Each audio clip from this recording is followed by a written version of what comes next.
नमस्ते, मैं हूँ Suman Bansal, tarot card reader, angel card reader. आपको आज की अफर्मेशन का इंतज़ार होगा।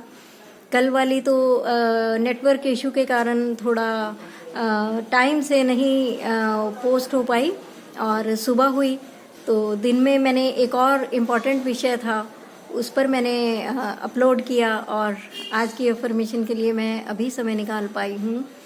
तो सीधे अफर्मेशन पर आते हैं और आज का अफर्मेशन है I will release all my jealousy and guilt. जी हाँ, I will release all my jealousy and guilt. ये इतना बड़ा अपराध है किसी से जलन करना और या फिर जो हो गया है उस बात को मन में बिठाए रखना।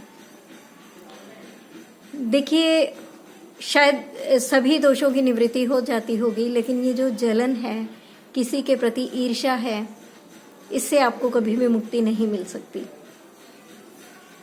क्यों नहीं मिल सकती? क्योंकि ईर्ष्या है जिसका जरा सा बीज एक दिन पेड़ बन जाता है और पेड़ बनने के बाद वह हमें मानसिक तौर पर इतना ज़्यादा बीमार कर देता है कि हमारे ईर्ष्या रखने के बावजूद जब हम देखते हैं कि सामने वाले व्यक्ति का कुछ भी तो अहित नहीं हुआ, हमारी गालियां देने का, हमारी बद्दुआएं देने का कुछ भी तो अहित नहीं हुआ, तो हम उसको दुख पहुंचाने के लिए और बहुत सी हरकतें करने लगते हैं और जानबूझकर हम उसको दुख पहुंचाने के लिए कुछ ना कुछ ऐसा कर देते हैं कि जिससे उस व्यक्ति को सच में चोट पहुंचती है। आप अपने मन को टटोलिए, कहीं कुछ ऐसा तो नहीं है कि आपको किसी से कुछ ईर्ष्या हो गई हो, पास्ट में कुछ किया हो। मैं आपको एक एग्जाम्पल देकर समझाना चाहूँगी, क्योंकि हमें शुरू से कथाओं के माध्यम से, चरित्रों के माध्यम से ज़्यादा जल्दी समझ में आती है राम कथा। इसमें पात्र हैं, चरित्र हैं और हम प्रेरणा लेते हैं भागवत से। उसमें भी अनेकों पात्र हैं, अनेकों चरित्र हैं जिनके जीवन से हमें हमेशा सीख मिलती रही है। और ऐसे पात्रों और ऐसे चरित्रों के माध्यम से हम शिक्षा तो लेते ही हैं, बहुत कुछ सीखते भी हैं। जो पात्र उस वक़्त नहीं थे, आप अब देख लीजिए, वो हम अपने इस जीवन में मिलते हैं और अनुभव करते हैं और उनसे सीख लेते हैं। ऐसे ही मुझे याद आती है एक परिवार की घटना जहाँ पर ननंद और भाभी थी। महिलाओं में कहा जाता है कि सहज ही स्वाभाविक प्रवृत्ति होती है एक दूसरे से ईर्ष्या रखने की, लेकिन ऐसा नहीं है। पुरुष भी बहुत ईर्ष्यालु होते हैं, ये मैंने अपने इतने साल की प्रैक्टिस में देखा है। पुरुष ईर्ष्यालु ही नहीं होते, बल्कि उनकी ईर्ष्या बढ़ जाए तो वह मनोरोग का रूप ले लेती है और वह ईर्ष्या किसी के प्रति भी उनकी हो सकती है। और पुरुष भी किसी भी हद तक जा सकते हैं और ऐसा नहीं है कि पुरुष को पुरुष से ईर्ष्या होती है, पुरुष किसी महिला से भी ईर्ष्या रख सकता है। ऐसे मैंने बहुत उदाहरण देखे हैं, तभी मैं आपको बोल रही हूँ।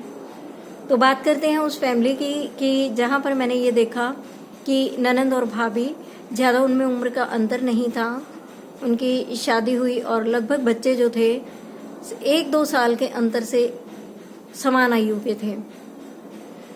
दोनों के बच्चे इंटेलिजेंट थे और हर वक्त उनमें तुलना चलती रहती थी और वह तुलना फेस टू फेस तो शायद नहीं भी होती होगी, जितना वो मन ही मन तुलना किया करते थे। और वह तुलना कब कंपटीशन में बदल गई और कब कंपटीशन से वो तुलना जो थी ईर्ष्या में बदल गई और तमाम उम्र उन्होंने एक दूसरे से ईर्ष्या की। एक दूसरे के बच्चे को देखकर वे खुश नहीं होती थी। हालांकि प्रत्यक्ष में उनके संबंध बहुत अच्छे थे, बहुत अच्छे। देखने पर कोई भी जज नहीं कर सकता था कि इन दोनों के मन में एक दूसरे के बच्चों के लिए ऐसी भावना है।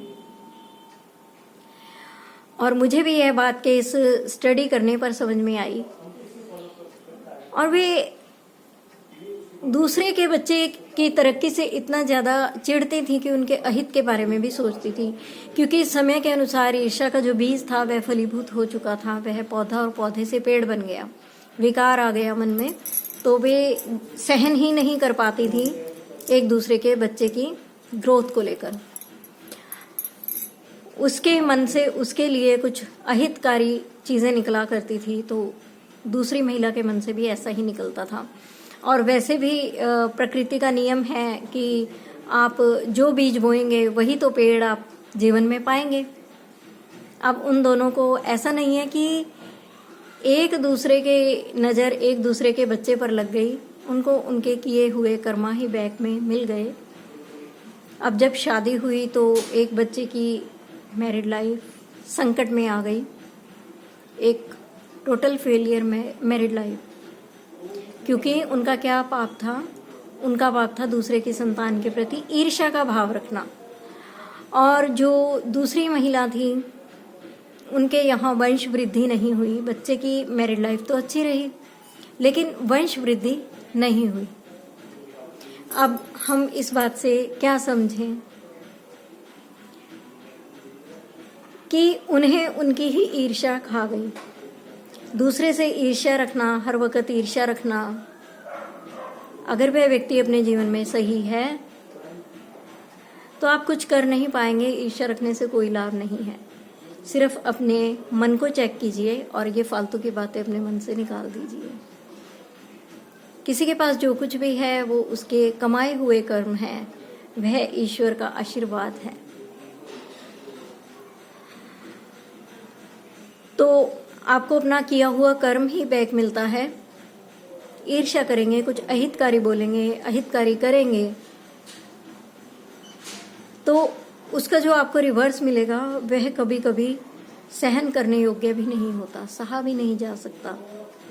आज के दिन आप प्रण कीजिए कि आप किसी से ईर्ष्या नहीं करेंगे, क्योंकि जब प्रकृति का नियम ही है कि आप जो बीज बोगे वही आपको फल मिलेगा, वही वृक्ष बनेगा, तो क्यों ना आप ब्लेसिंग्स दीजिए। आप दूसरों के बच्चों को देखकर खुश होइए, ये तुलना करना बिल्कुल बंद कर दीजिए और ब्लेसिंग्स दीजिए। काश उन्होंने एक दूसरे के बच्चे से खुश होकर ब्लेसिंग्स दी होती, आज उनकी लाइफ कितनी अच्छी होती। उनके अगर हम घर भी जाएं, विजिट करें तो वहाँ पर मन नहीं लगता, अच्छा नहीं लगता। वो वाइब्रेशंस साफ महसूस होती हैं उनके घर में जाकर कि कितनी ज़्यादा ईर्ष्या है। ऐसा ना हो कि आपकी ईर्ष्या इतनी बढ़ जाए कि घर में आने वालों का मन ना लगे, आपके वाइब्रेशंस इतने गंदे हो जाएं कि आपके पास बैठने का मन ना करे, आपका व्यक्तित्व तो ऐसा हो जाए कि आपसे बात करने को मन ना करे, आपका व्यक्तित्व तो ऐसा हो जाए कि आपको देखते ही सर में दर्द होने लगे। आप भक्ति के मार्ग पर जाना चाहते हैं, आपको जीवन में कभी किसी से कोई ईर्ष्या नहीं होनी चाहिए। है तो आज तुरंत उसको निकाल दीजिए।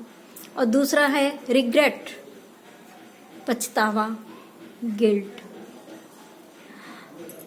जो हो गया उसके प्रति मन में कोई पछतावा मत रखिए। जीवन में बहुत कुछ होता है और कभी कभी वह प्री डिसाइडेड होता है, कभी कभी हमारी गलतियों का नतीजा भी होता है। हम सभी चीज़ों के लिए ईश्वर को नहीं कह सकते कि ये प्री डिसाइडेड था। अगर सच में ऐसा होता तो मस्तिष्क जो है, हमारा जो ब्रेन है, वो टॉप पर नहीं होता। मैं अक्सर बोलती हूँ कि वो टॉप पे क्यों था, क्योंकि ईश्वर ने बोला कि सबसे पहले यहाँ से सोचो। लेकिन अगर कुछ हो गया है, ईश्वर से क्षमा मांगिए, हर रोज मांगिए, ढेर सारी क्षमा मांगिए, दिल से मांगिए। क्षमा मांगने से नहीं मिलती, क्षमा में पश्चाताप होना चाहिए, और गहरा पश्चाताप। वो इतना गहरा होना चाहिए कि वो आपके दिल की गहराइयों से निकले, और साथ ही एक प्रॉमिस निकले कि वो जो गलती मुझसे हुई उसको मैं अब जीवन में कभी भी नहीं दोहराऊंगा। प्रॉमिस कीजिए अपने ईश्वर से, और प्रॉमिस पक्के वाला होना चाहिए। ये नहीं कि मौका मिला और फिर वही सब कर दिया, फिर तो आदत से मजबूर कहा जाएगा, फिर तो क्षमा भी नहीं मिलेगी। फिर बताइए कि ग्रोथ कैसे होगी। दिन रात भाग रहे हैं, मुझे ये पार्ट करना है, मुझे वो पार्ट करना है, मुझे ऐसे जाना है, मुझे वैसे। और जब मैं बात करती हूँ और गहरे गहरे गहरे कभी कभी मैं मेरे जो YouTube के फॉलोवर्स हैं उनके फ़ोन भी अटेंड करती हूँ और उनसे बातों ही बातों में बहुत देर तक बात करती हूँ। कभी कभी 1-1 घंटा भी बीत जाता है बात करते हुए। और मैं जब डीप जाती हूँ उनसे, उनकी भक्ति के मार्ग पर सॉल्यूशन देते देते, देखिए ऐसे मैं किसी के प्रॉब्लम्स नहीं सुनती हूँ, लेकिन बात मार्गदर्शन की हो तो कभी कभी बात लंबी खिंच जाती है। ये कुछ ड्रॉन होने की बात है कि आप कहाँ पर ड्रॉन होते हैं, आप किसको कितना समय देते हैं। हर किसी को भी मैं समय नहीं देती हूँ, लेकिन जहाँ पर मुझे लगता है कि देना चाहिए वहाँ पर मैं जब बात करते करते और गहरी चली जाती हूँ तो मुझे समझ में आता है कि ये तो यहाँ अटके पड़े हैं, अरे इन्हें तो ईर्ष्या हो गई थी, अरे ये ब्लेम करते हैं, ये पॉजिटिव नहीं ले पाते हैं।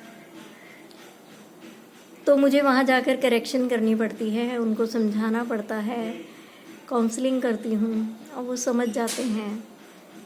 अब प्रॉब्लम सॉल्व, एक नए नज़रिए के साथ फिर वो आगे बढ़ते हैं। तो हमें आज के दिन माँ भगवती के समक्ष क्या करना है, अपनी जेलसी को रिलीज़ कर देना है हमेशा के लिए।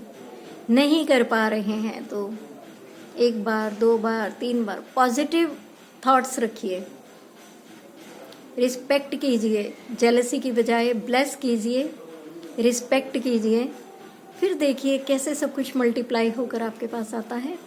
सपोर्ट कीजिए सबको समाज में। जेलसी की बजाय अगर सपोर्ट किया होता, ब्लेस किया होता, आज आप कहाँ होते, आज हम सब कहाँ होते। तो हमें आज इन विकारों को हमेशा के लिए निकाल देना है। नमस्कार।